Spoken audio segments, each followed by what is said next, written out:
I'm a winemaker and I'm a filmmaker. And a very good friend of mine who's an expert in the world of wine asked me one day, why haven't you ever made a film about wine?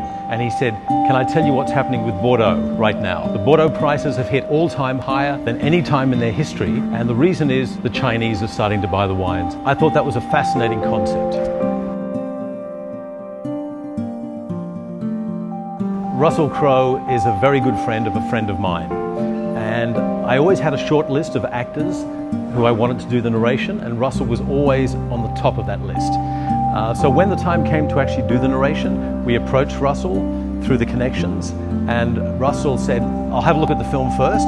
If I like it, then the answer is yes. So he saw the film, loved it, because Russell loves red wine. The only problem we had was Russell's schedule. As you know, he's a pretty busy and famous actor. And we came and said, Russell, we need the narration within the next 3 days. And he said, I think it's impossible. And then what happened?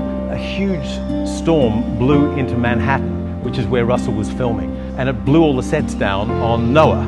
And it gave Russell 1 or 2 days to be able to do something different. And he phoned us up and he said, I can do it tonight. Midnight, get me everything at midnight and I can do it. So between midnight and 4 a.m. in New York, he did the narration, and we were sitting in Melbourne and we were just talking on the phone like this. So that's how close it came.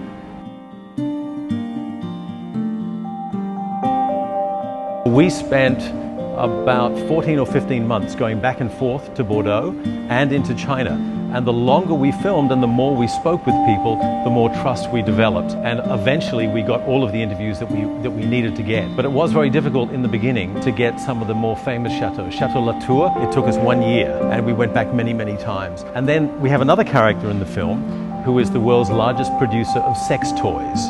It took us a long time to get to him. We knew about him. We knew how important his collection, his wine collection was, but we didn't really know how to get to him. And eventually we found somebody who knew him. We made the approach and he said yes, and it was one of the best interviews I think we had in the film.